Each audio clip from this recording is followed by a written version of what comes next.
12 November 2024 the road show की राष्ट्रीय खबरों में आपका स्वागत है। राज्यसभा के पूर्व सांसद मोहम्मद अदीब ने एक ऐसा बयान दिया है जिससे हंगामा शुरू हो गया। दरअसल देश की राजधानी दिल्ली में मुस्लिम बुद्धिजीवियों का जमावड़ा बैठा था। इसमें तमाम आलिम और फाजिल बैठे थे।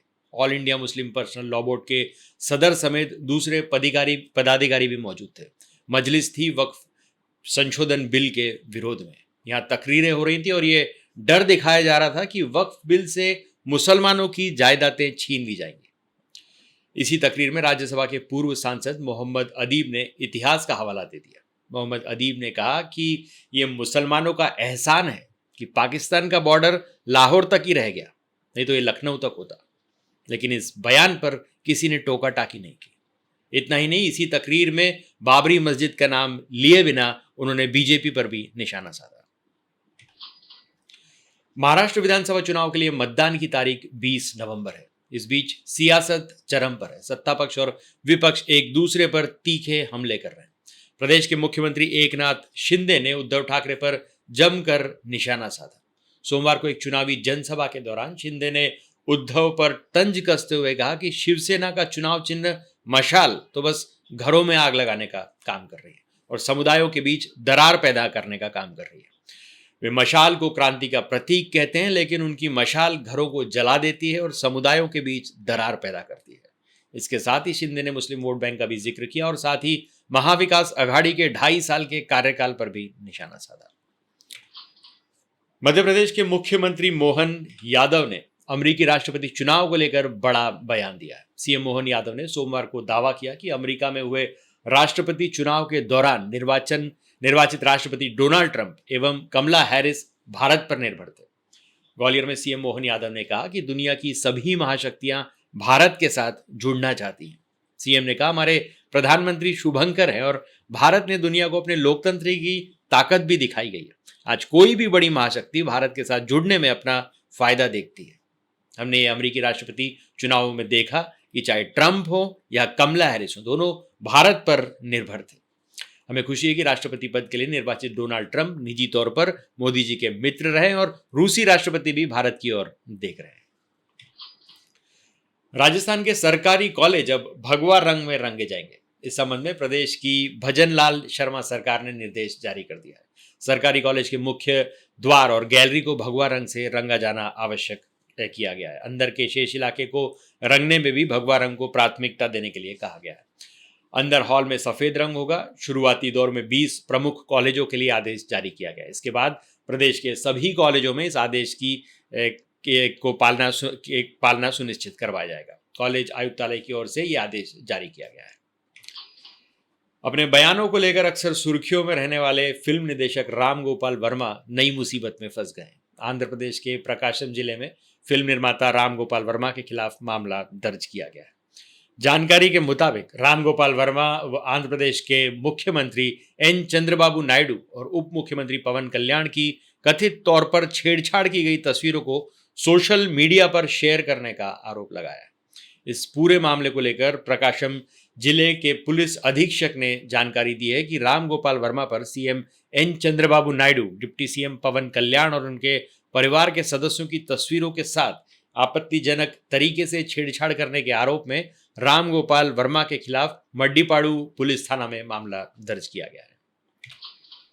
ठंड की शुरुआत होते ही देश की राजधानी दिल्ली की हवा अब जहरीली हो गई है। मौसम में बदलाव के साथ बढ़ रहे प्रदूषण से कई लोगों को कई तरह की स्वास्थ्य समस्याओं का सामना करना पड़ रहा है। एयर क्वालिटी इंडेक्स AQI लगातार बढ़ रहा है। सोमवार सुबह दिल्ली में वायु गुणवत्ता बेहद खराब श्रेणी में दर्ज की गई और दिल्ली के कई हिस्सों में धुंध की मोटी परत छाई रही।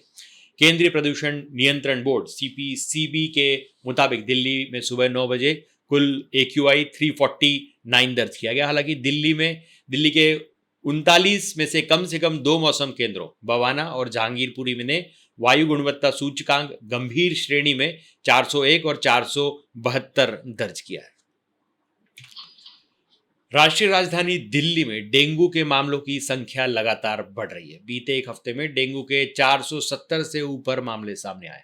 इस साल अब तक डेंगू से 3 मौतें हो चुकी हैं। इस साल अब तक कुल 4,533 मामले सामने आ चुके हैं, जो ये जानकारी दिल्ली नगर निगम ने दी है। डेंगू बीमारी मच्छर के काटने से होती है और इस पे शरीर में प्लेटलेट्स काफ़ी तेज़ी से गिरने लगते हैं और मरीज़ की हालत काफ़ी गंभीर हो जाती है। देश के विभिन्न हिस्सों में बीते कुछ समय से ट्रेनों को हादसे का शिकार बनाने के लिए साजिश की खबरें सामने आ रही है। अब ताज़ा मामला बिहार और उत्तर प्रदेश की सीमा से आया है। यहाँ पर ट्रेन डीरेल कराने की साजिश का खुलासा हुआ। असामाजिक तत्वों ने छपरा गौतम स्थान खंड में पटरी को काट कर अलग कर दिया। जानकारी के मुताबिक Kolkata Ghazipur city Shabdbhedi express train को डीरेल करने की कोशिश की गई। हालांकि समय रहते इस हादसे को टाल दिया गया। छपरा गौतम स्थान खंड के अप लाइन में पेट्रोलिंग ड्यूटी करते हुए मैन ने रेल में क्रैक देखा, जिसके बाद सेफ्टी मानकों के अनुरूप बैनर फ्लैग लगाकर संबंधित सुपरवाइजर को सूचित किया गया। सूचना मिलते ही तत्काल सुपरवाइजर एवं अधिकारी मौके पर पहुंचकर ट्रेन की सेफ्टी सुनिश्चित कर कोलकाता गाजीपुर एक्सप्रेस को पास कराया।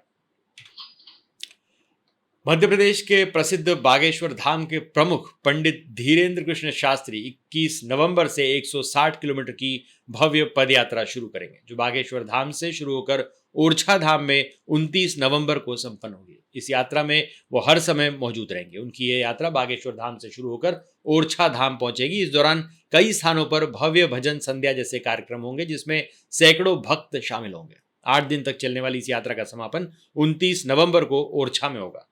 पंडित धीरेन्द्र कृष्ण शास्त्री की पदयात्रा को लेकर जोर शोर से तैयारियां की जा रही हैं। यह पदयात्रा सनातन के जागरण और हिंदुओं की आवाज उठाने के लिए प्रोत्साहन करने के लिए शुरू की गई। इस यात्रा के दौरान कई नए अनुभव देखने को मिलेंगे। यहाँ सर्वधर्म संभाव वाली बात भी दोहराई जा सकती है।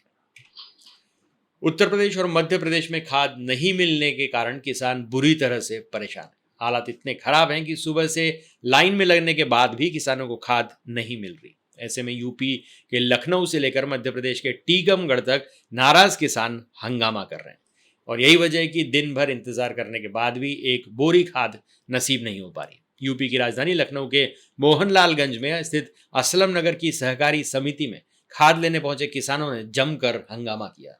नाराज किसान समिति के सदस्यों और बाबुओं पर कालाबाजारी का आरोप लग रहा है। नगर राम में तो किसानों ने सहकारी केंद्र पर इतना हंगामा किया कि इसे बंद करना पड़ा। दरअसल इस केंद्र में 300 बोरी खाद करीब एक हफ्ते बाद आई थी और इसे लेने वाले करीब 1200 किसान थे। बता दें कि यूपी में 90 लाख मीट्रिक टन डीएपी की जरूरत है, लेकिन अभी लगभग 40 मीट्रिक टन ही उपलब्ध है। फ्रीबीज योजनाओं के मुद्दे को लेकर अब कर्नाटक के सीएम सिद्धरमैया का भी बयान सामने आया है। उन्होंने स्वीकार किया है कि कर्नाटक में 5 गारंटियों से उनका राज्य के खजाने पर बोझ पड़ रहा है, लेकिन उन्होंने स्पष्ट किया कि 5 गारंटियां बंद नहीं होंगी, ये 5 साल तक चलेंगी। एक निजी चैनल को दिए इंटरव्यू में सिद्धरमैया ने कहा कि मोदी ने खुद राजस्थान में बयान दिया था कि अगर ये गारंटी लागू की गई तो कर्नाटक सरकार दिवालिया हो जाएगी और विकास कार्यों के लिए पैसा नहीं होगा। हम मई 2023 में सत्ता में आए और हमने गारंटी योजनाओं को लागू किया। इससे राज्य के खजाने पर बोझ पड़ रहा है, लेकिन हम विकास कार्यों को रोके बिना मैनेज कर रहे हैं और हम सभी खर्चों को पूरा कर रहे हैं। तो आज के लिए बस इतना ही। तब तक के लिए हंसते रहें, मुस्कुराते रहें, स्वस्थ रहें, व्यस्त रहें और मस्त रहें। जी हाँ, चैनल को भी जरूर सब्सक्राइब करें। धन्यवाद।